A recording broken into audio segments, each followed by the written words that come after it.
My friends, welcome to this week's weekend special.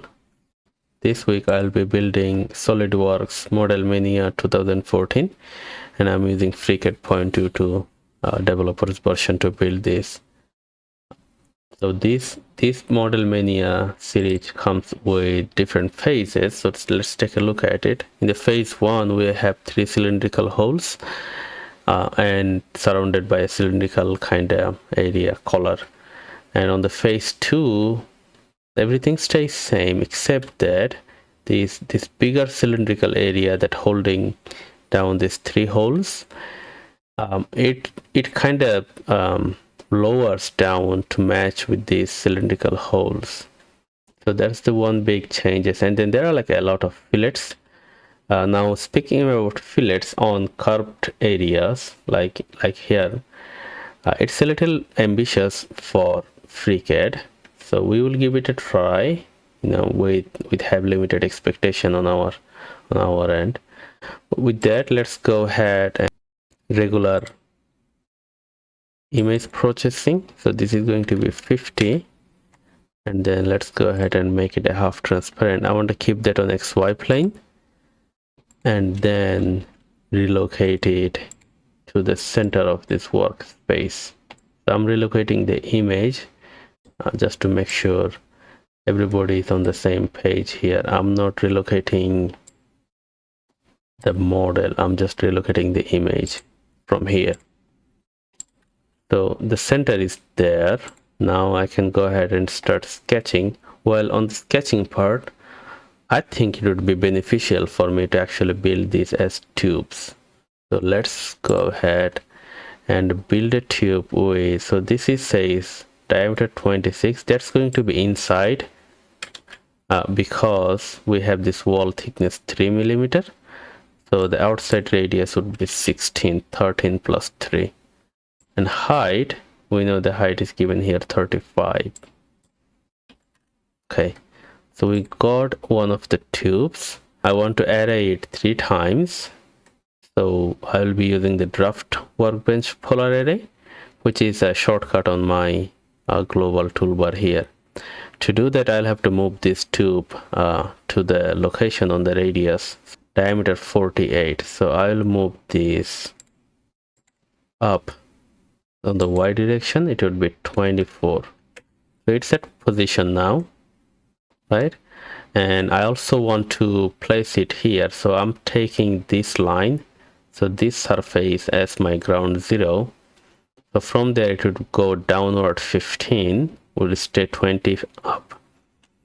I will take this on the z direction minus 15. So it's kind of right there. Now I can go ahead and array it for 3 repetitions, and I want to fuse it right now. I know if it was like 10 12 repetitions, I would not probably fuse it, but it's only 3 repetitions, so let's go ahead and fuse it. Okay, they are sitting there nicely. Now I can work on this wall that surrounds this cylindrical area. And to do that, I'll be drawing a sketch on XY plane, and then I will take reference of these 3 outer edges, and then maybe go ahead and hide the array.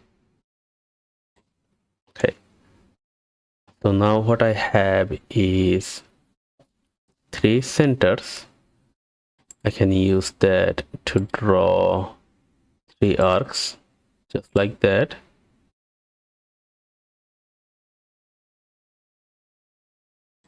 Okay, now I can see that these centers did not show up.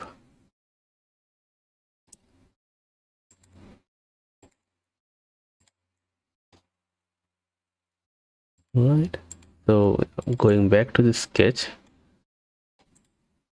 I want to take this edge and this edge, so they are not showing up on the external geometry side, maybe because it's part of the array. That's something that I learned new today. All right, we can do without that. So we will just take a polyline and start from here, come here, and then do M, M, and M, and then continue doing that for this one, and there, close it up. And this is going to be, all these three will be same radius, so equality, E on the keyboard, and this radius is, so we know that this was radius, okay, it is 18. Cool. And then we have 5 degrees of freedom. So one of them, so these 3 edges, so this is going to be horizontal. First of all, let's go ahead and take this and make it horizontal, and then I can actually draw a couple of construction geometry and make them, so make this equal, right? And then say this is dimension 24, right? And this is going to be an angle of 30. Okay, now I have 1 degrees of freedom left, which is something here. Okay, this is not tangential, so let's go ahead and apply a tangency there. So that's our wall, right? So that's the outside wall. I want to pull it in inside as well, so we keep working on it. I'll take 3 arcs from the 3 centers we just draw, and I don't want to put them together right now. I just want to draw them just like that.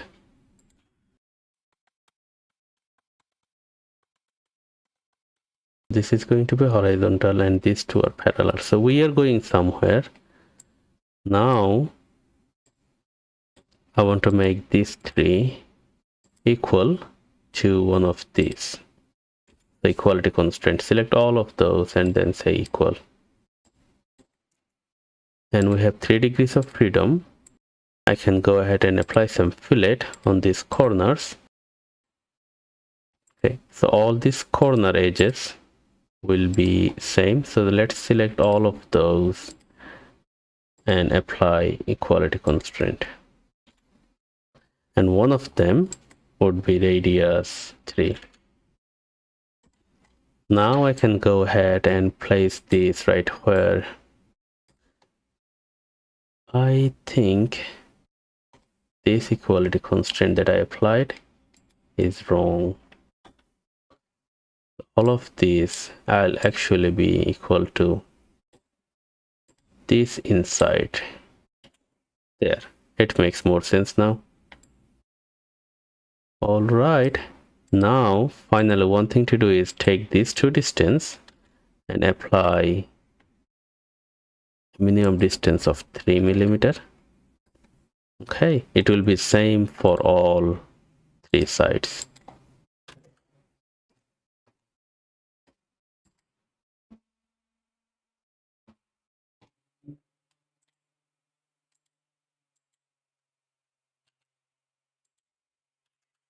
Okay, so that's a fully constrained sketch. We got that. Let's go ahead and extrude. So I'm gonna go ahead and rename it as sketch wall and extrude that for 20 millimeter upward. Okay, that looks weird. Maybe we should have filled this inside as well. That's essentially building upper half of the model.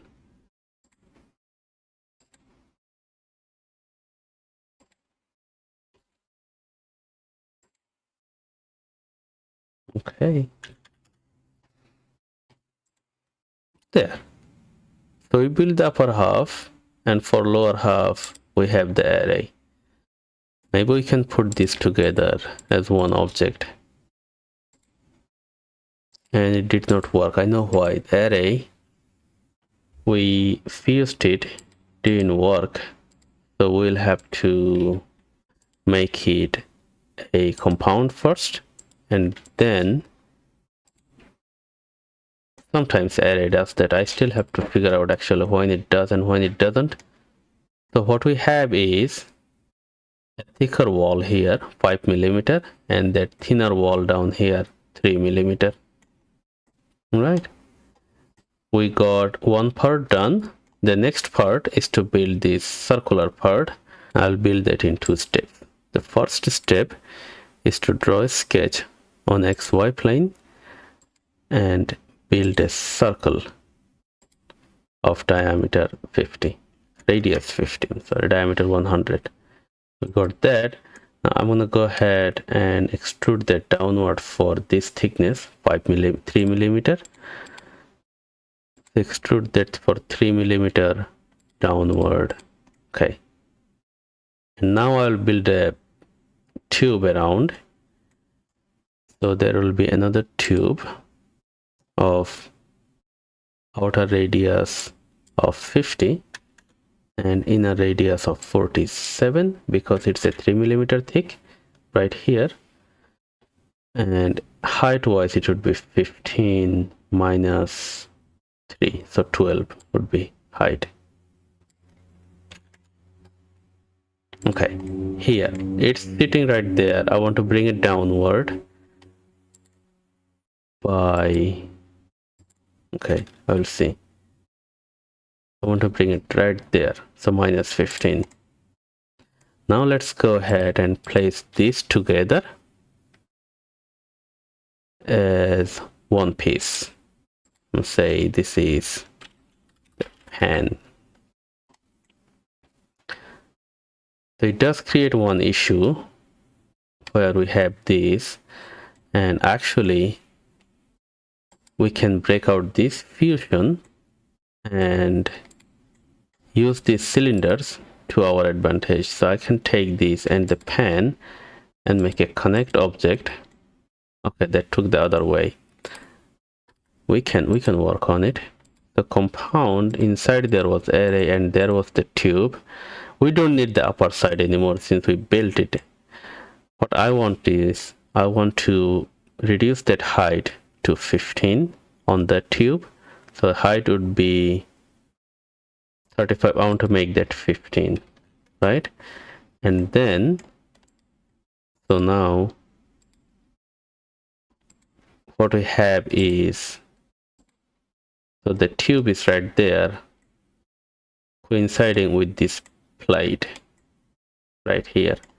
So there is that we have this extrude the wall. So I'm gonna go ahead and then say upper side. Let's hide that. So there is the tube sets, and here is the pan that we just built.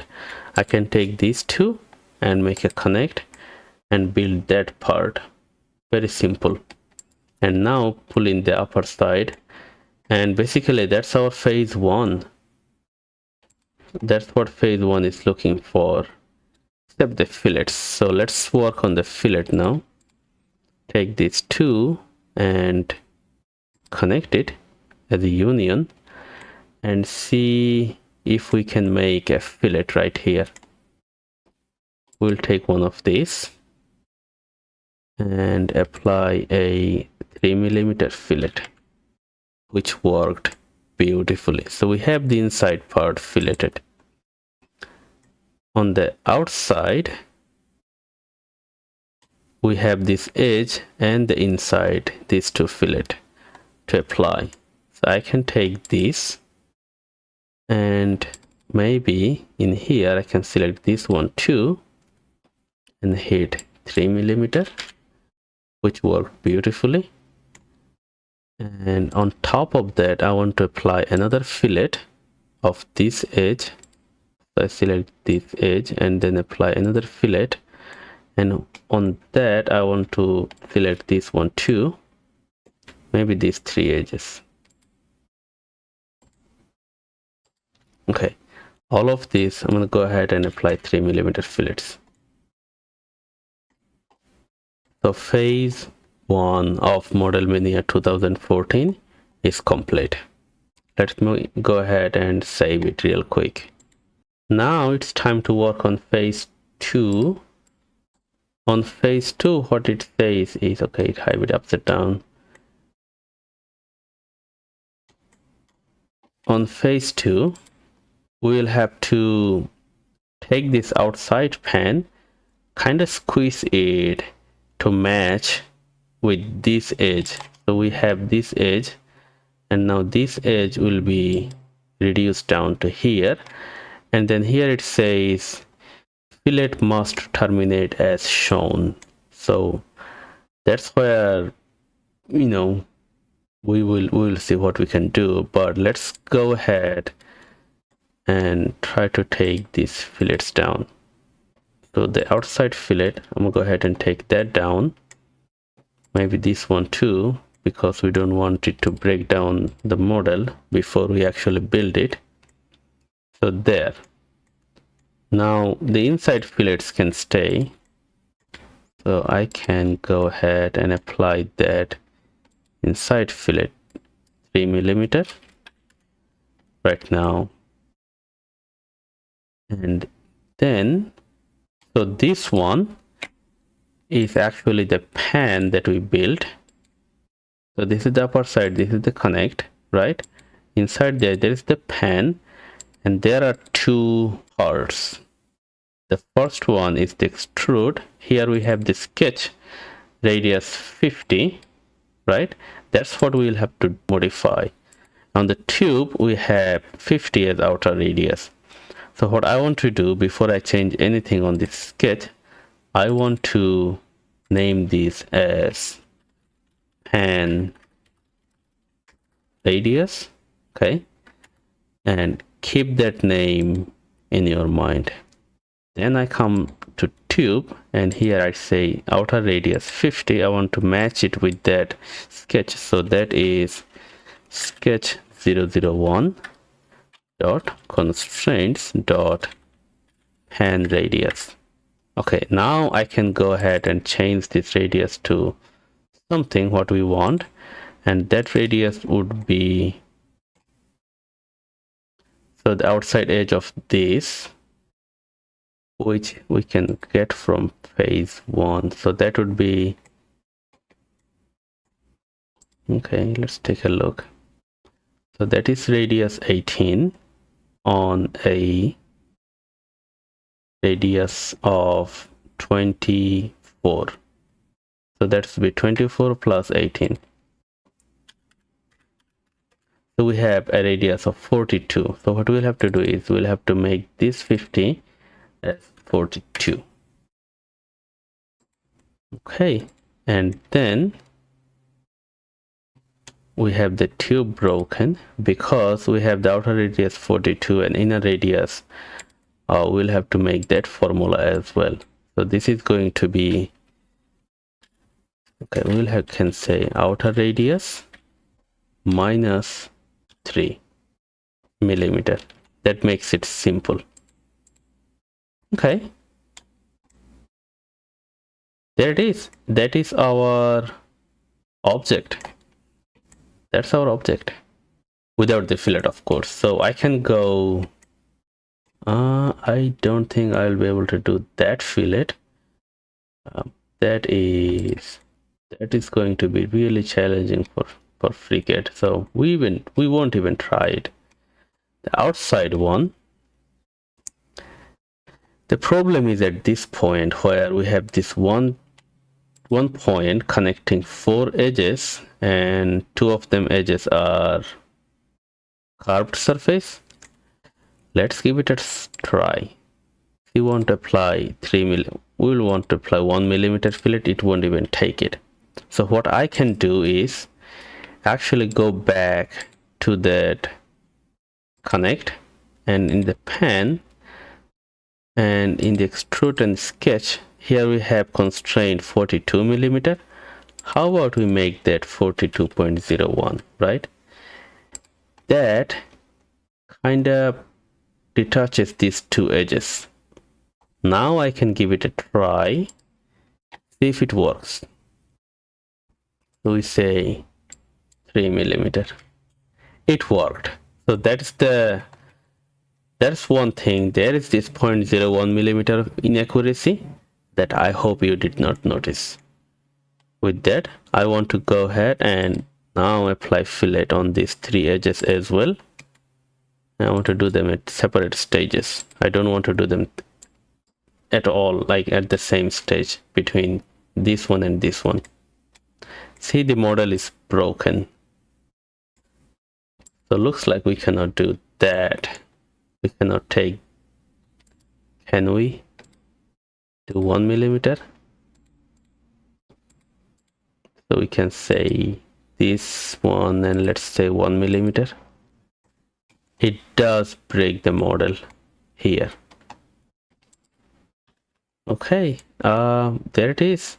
We did manage to get at least one fillet there, and let's hope that everything else, you know, met the specification to some extent.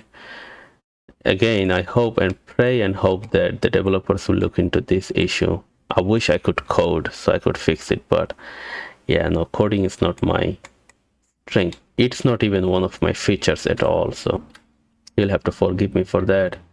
Now we have phase 2 built up. Now let's see what else it has there for us. It has an FEM analysis, so we'll have to apply 10,000 Newton in one of the cylinders and then fix two other cylinders. And we have a material of plain carbon steel, which I know for a fact that the FreeCAD material library doesn't have it yet. So we will see what we can do. Go to the FEM. There, first stage is to begin with an analysis container. There, the solver is already there. And we want to add a material to it. It says plain carbon steel. I don't know which one is plain carbon steel in this material library, so we'll just go ahead and pick one. 1C22, right? We pick that. It has an yield strength of 230 MPa. Okay, and then I want to fix these two faces. We want to fix those two faces and then apply a load of on this face of 10,000 Newton and direction. So let's add this face, and it's kind of taking it some other way that we don't want. How about we pick an edge right there? Okay, take this add off and select that edge and say direction. Yep, that's what we want, and hit OK. So we have the load and support applied. The only thing left is to do a mesh, and we will start with end mesh and keep everything as usual and hit apply.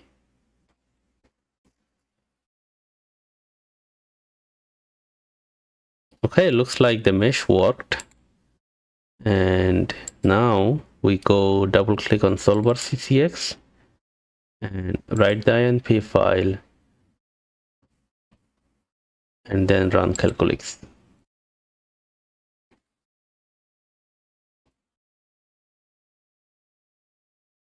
Yay! Calculix done without error. It took about 30 seconds, not bad. So we have everything that we need. I'm gonna go ahead and hide this and double click on CCX. Double click. Let's take a look at the displacement profile. Right. So we'll have very small amount of displacement of 69 micrometer. That's 0.00 0.069 millimeter, not even 0.1 millimeter. But looks like this model will be deformed to bring these two walls inside and bring these two walls outside, which makes sense. The buckling will be part of this deformation profile. On the stress side, it has 321 MPa of maximum stress developed in there. So that's very sad news for this model. With this material, 230 MPa yield strength, this model will be broken before, well, it will not be safe to load this much of load on this model, because we know that ultimate strength is where the rupture will happen, but yield strength is where actually it's not safe anymore to load it past yield strength. So for this one, obviously we will have to change the material to something a bit more strength in it. We see 1C60, which has yield strength of 380 MPa. And let's go ahead and do the analysis one more time. So it looks like the analysis is done. Let's go ahead, open it up. See how much stress we have. We have 320 MPa of stress, but the redness kind of toned down here, because now we have the same displacement magnitude. So the material which we picked, 1C60, and it had a yield strength of 380 MPa, and we have 321 MPa of developed stress in there. So anything less than 320 MPa of yield strength for a material will not be suitable for this loading and material profile. Well folks, that's all for this model. I wonder if this fillet and the fillet inside, these couple fillets, would make any difference in the result. I wish I knew how to do the filleting in FreeCAD properly, so I could see the actual stress profile. It looks like it will have to wait. So until then, stay safe. Thank you for watching. I'll see you in the next video.